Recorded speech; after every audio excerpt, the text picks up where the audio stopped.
Sebring Lake Placid Avon Park. Got that out of the way. Our guests today are John Dean Sr. and John Dean Jr. From this point forward, we will allude to them as John 1 and John 2. John 1 Sr. John 1, how are you doing today? I'm doing fine, thanks, Larry. We were just talking about this and said, I've known you for 36 years. 36 years. I was a mere child at the time exactly. When we first met. But John, and we will talk to John 2 here in a minute. Are you still known as John 2? Yeah, I go by John 2. John 2. Okay, John 1. You came over from England in 1978. And why did you come over without getting political? Well, okay, they have to get political because the Labour government was in charge. Just briefly, we normally leave that up to Barry, but go ahead. The Labour government was in charge at that time, and the Labour Party aimed to the east and called each other comrades and sang the red flag. So, I wanted to get away from that. So, I came here because this was the greatest country in the world. Wow, you sound like Donald Trump. I think it was because the racing is better over here, truthfully. Really? Yeah. John 1, how did you get in? What gave you the early on volition to get into automobile racing? Because I know you had been in mechanics of it, probably from a kid, right? Right, yeah. Well, I started, when I turned 17, I wanted to be a professional golfer, and my parents said, no, we're going to talk a little golf too now. Okay. They said, get yourself a trade. So in order to go through college, you get an indentured apprenticeship, which gives you 4 years in college as well. So I got that, and then you get that for free, basically. But it's not for free because I work for 15 shillings and sixpence a week, which has cost me more than that to get to and from work each week. But anyway, that's what I did, and I got into a Ford Motorsport division, and we got into racing over there. Mm-hmm. Then I came over here and got. I was asked to cut. Firstly, I wasn't. They didn't want me coming in because they thought I was coming to race cars at Sebring. I said no intention of it. And then back in 1980, I think I was asked to do a radio broadcast with this very radio station. This station right here, yeah. And they said, I said, I've never done that before, and they said, well, all you're going to basically do is do 30-second updates, and we'll pay you $150. I said, great, and I'll get in all the pits. I said, there's a deal. So that first, I think that first day turned into 4 hours, and then the following year was the color analyst or the co-anchor, whatever you want to call it, and I did that for 21 years. Mm-hmm. And people would say to me, first I'd explain what it felt like to be behind the wheel and all that. I said, oh, well, put up or shut up. So I went out and won. I won 6 championships, I think, or 7. I won a bunch of championships, one after the other, and then I. Because I'm the least famous person now because my son is the most famous person here now. He's the big guy. John 1, let me just tell this brief story about you. In my memory, it's etched in my memory, I don't know why. But it used to be the old S's. It's 4 and 5 now, going down into Gurney Bend down to the hairpin.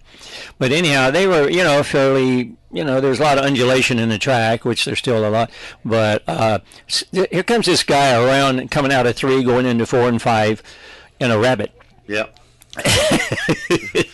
And your right rear was coming off the ground anywhere from John 2. His right rear was coming off the ground anywhere from 6 to 8 to 10 inches, not feet but inches.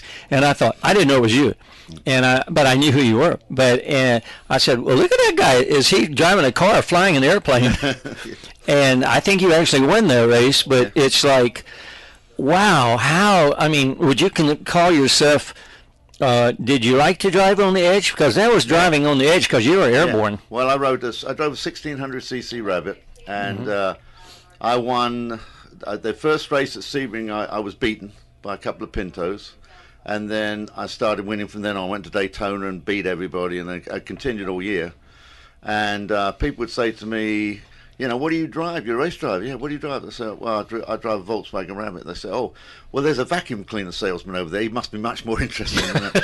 So that's when I switched to BMWs. But I won the championship in that BMW. In fact, my competitors, they couldn't believe that my car was that fast. And so they eventually bought it from me. Really? And moved it to the very back of the pack. So wow. Eventually one of the guys said to me, one of the guys from a Sebring guy, one day he asked me, he said, "Oh, look, I was down in West Palm Beach." He said, "They're warming up your engine over there. They build aircraft engines across the street." And he said, "They're warming your engine up there." So, all right. So anyway, I had a problem with the engine.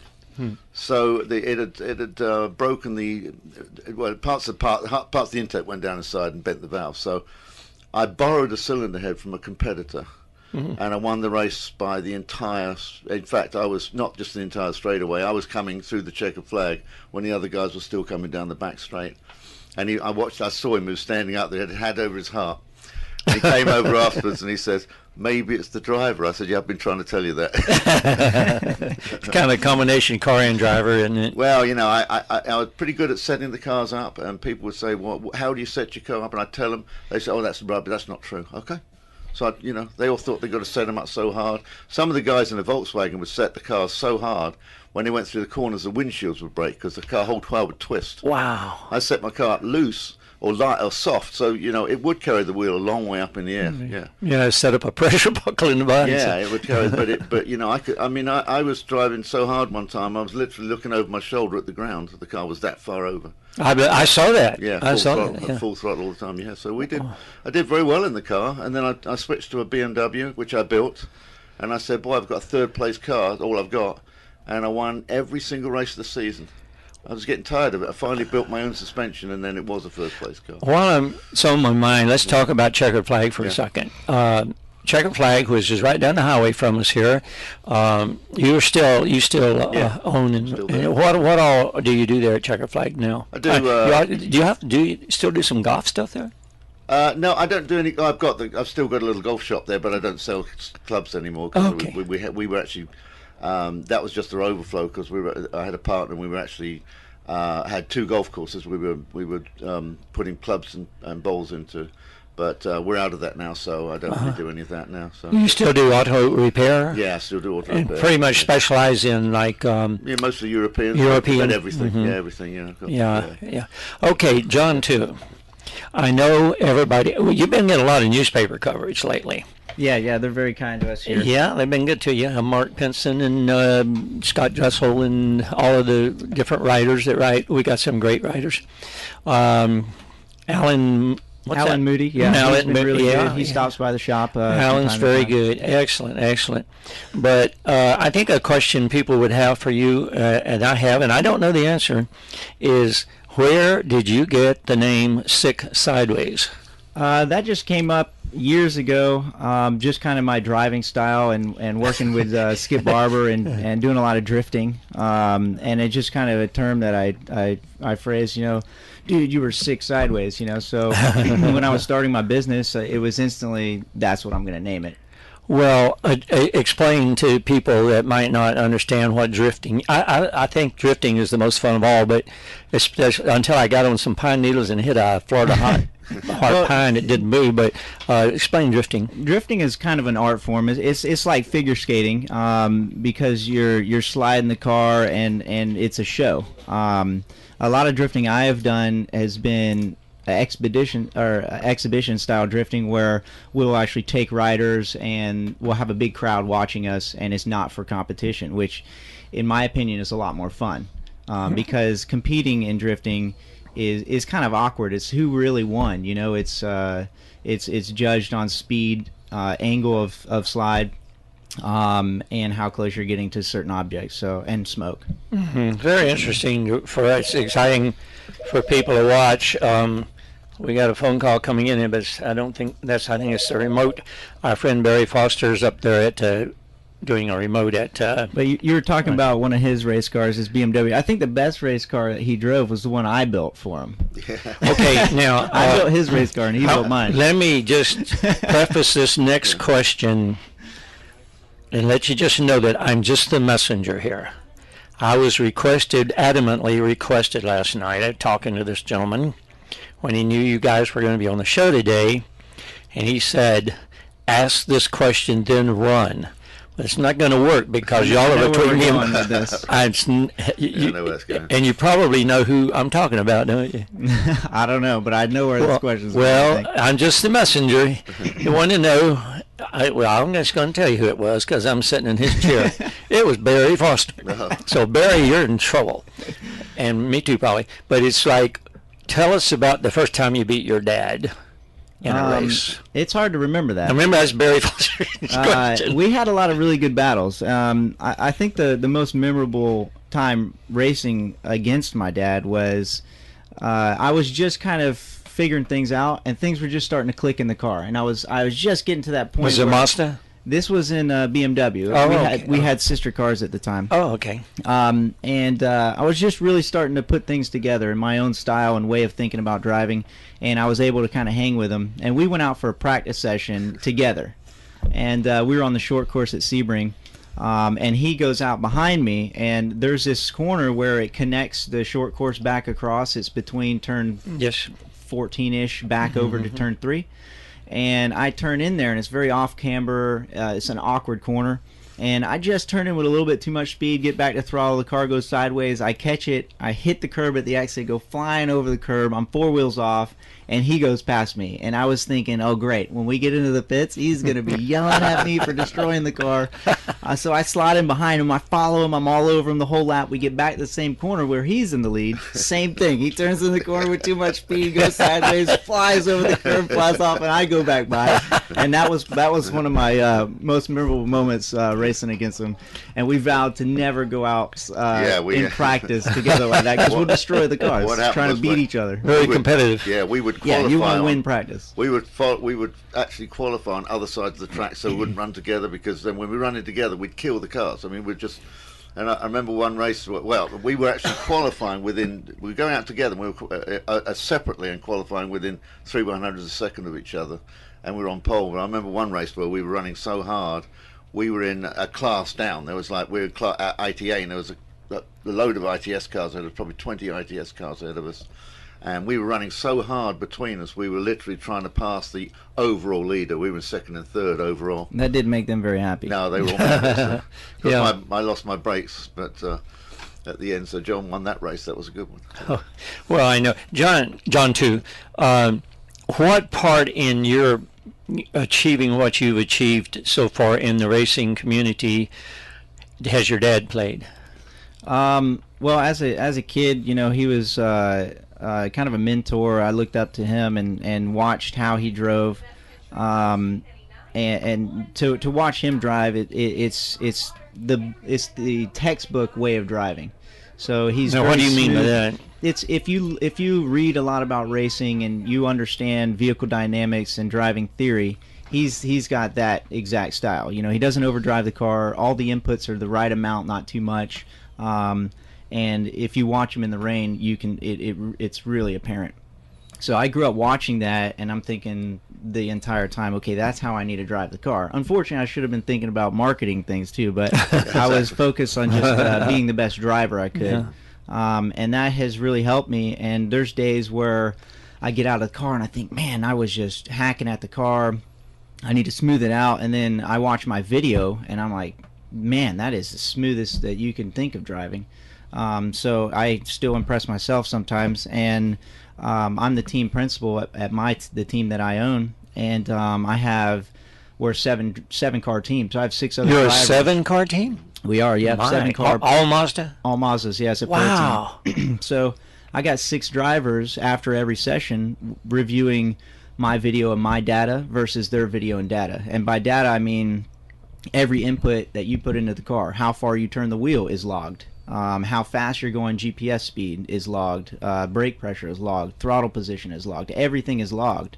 So you can sit there and overlay what you're doing as a driver to what I'm doing as a driver and learn to get faster with the data and with the video. So I got 6 drivers doing that after every session. And I always joke, it's WWJD, what would John do, you know? But you know, that's stemmed from him telling me never turn the wheel more than you need, and you know, watch out for this and that. One of my first times ever on the racetrack, he drove me around. It's pouring down rain, and I don't remember any of it. It's watch out for this puddle here, the puddle here, puddle here. You know, just a million miles a second. I didn't retain any of it. And I'm thinking, okay, we're gonna come to the pits. He's going to get out and get in the right seat and then, you know, coach me. Nope. He gets out and sends me out by myself. And I spun the car. I nearly spun it the first lap in turn 10, and then I finally did the second lap in turn 10. And everything from that moment forward was it just started figuring things out. You know, I think it took, you know, losing the control of the car there to learning exactly what I was watching for years out of him and how smooth he was to you know, settle down and figure it out and try to think about things and then apply them, you know.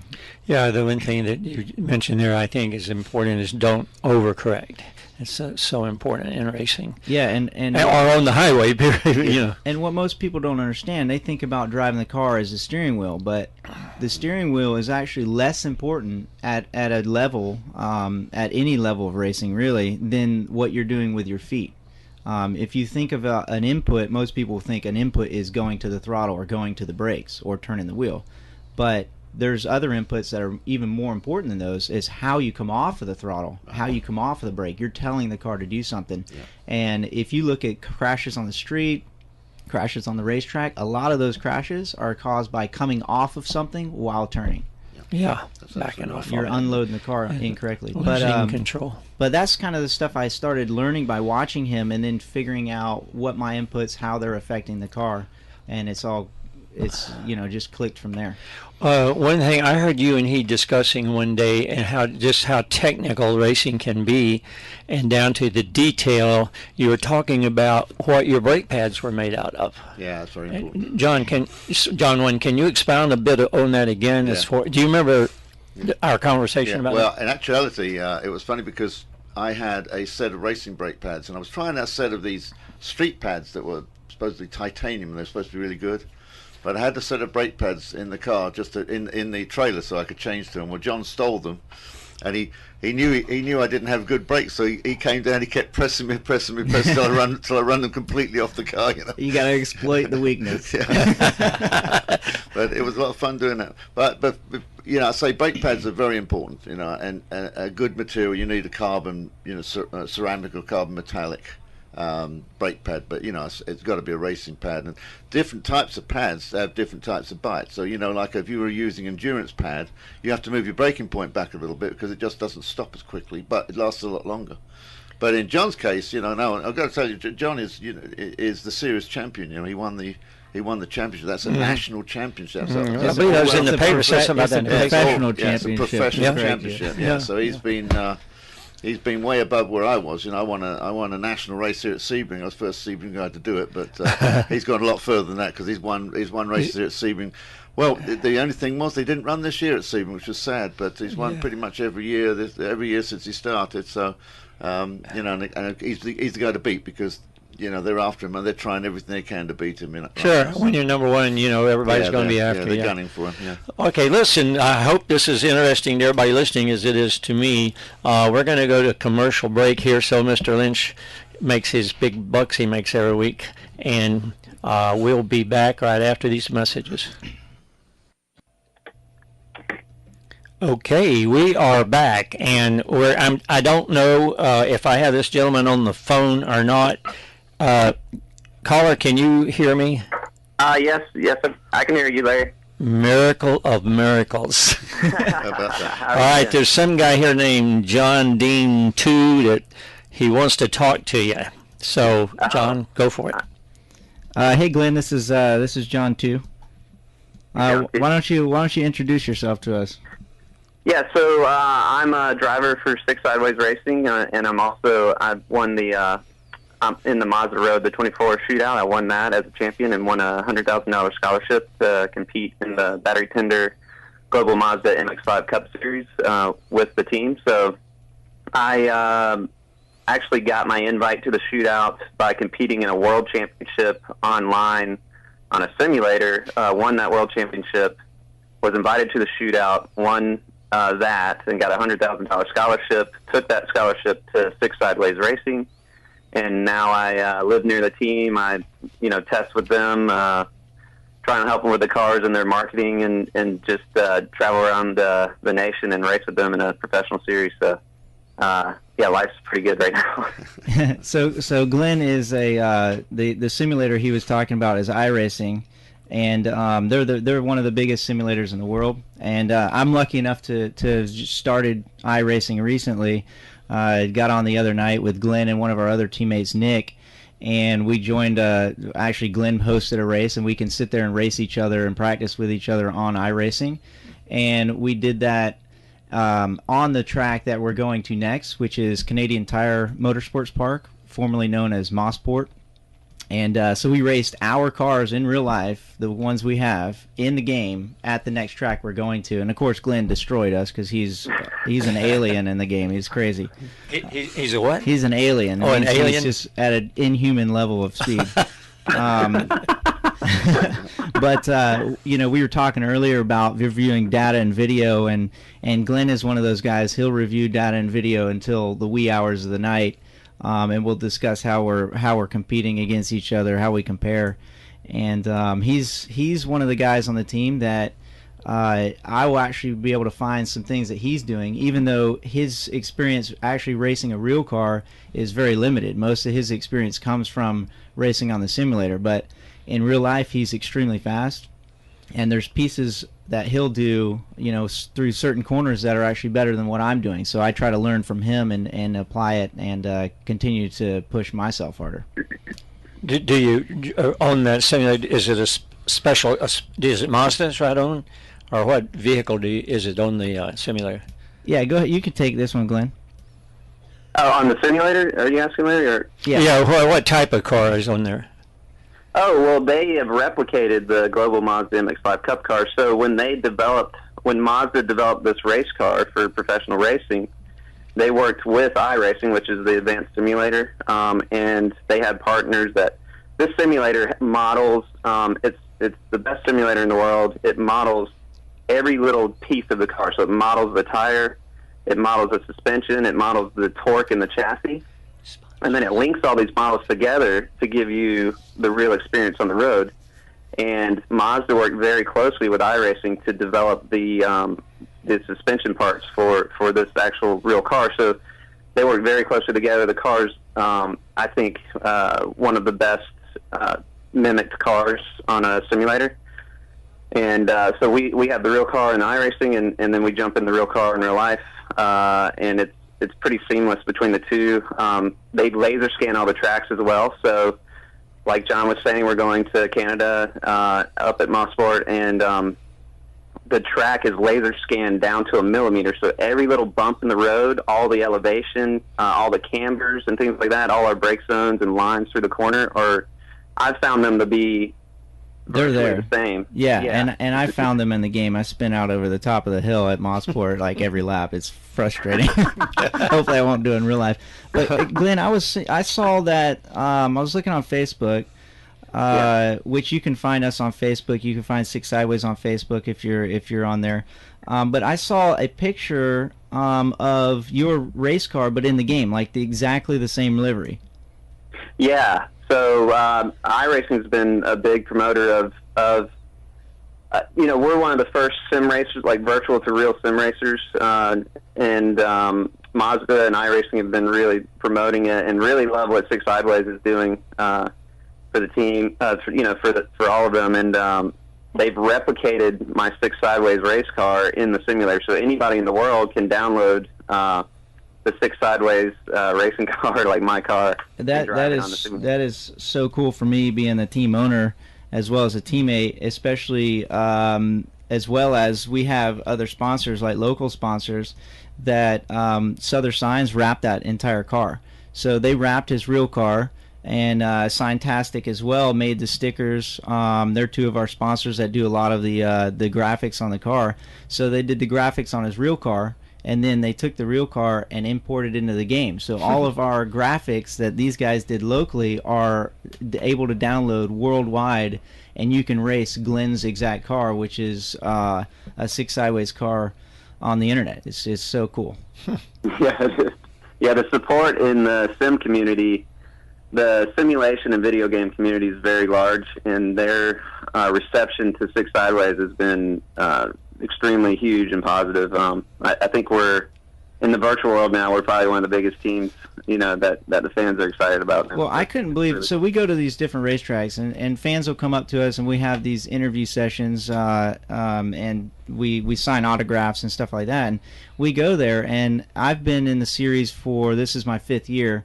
I'm the reigning champion. I've won. I have almost every record you can have. I've have more poles than anyone in the history. I've won more races than anyone in the history. I've had more podiums than anyone in the history. Track records. I got all these records, and we get to the track, and this guy. He doesn't let anybody have any records. Yeah, I don't like to. I was at Road America, and I had the track record until the very last lap. John took it from me. But we go to the track, and this guy has like 10,000 more fans than I do, and he just started racing this year. It's the magic of social media. Right? It is. It's amazing. How does somebody get on your Facebook, John? Just find us on facebook.com/Six Sideways. That's our business, and you'll see photos of Glenn, and you can interact with us there.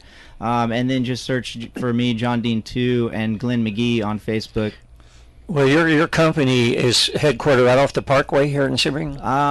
Currently, we're right off the Parkway, and we just signed a deal to move into a new location, which will be close to the corner of 27 and 98. Oh, wow. Right now, I see there's a swimming pool place in the building right now, and we're going to purchase that building, and we'll be expanding into that shop, and there'll be a lot of new things on the horizons that'll be fun, and we'll actually start opening up to the public once we move in the next few months. And you prepare people's car for racing? We do. We pretty much stick to mainly race cars, very, very little street cars. We do some performance-oriented street cars, but as we expand, we'll get into doing more and more of the drag racing. Yeah, it's getting popular here now. It's getting popular here. Talking with Wayne Estes, he says it's far outstripped what they thought it was going to be when they first started. Yeah, Wayne Estes is the new manager for the racetrack. Yeah, took over Trey Stevens. Yeah, he's been doing a really, really good job. He has, yeah. You could see him at the track almost any time you go there. Oh, yeah, he's very hands-on. He's very hands-on. I've had a lot of discussions with Wayne. We keep a very close communication between the two of us on stuff that we're doing.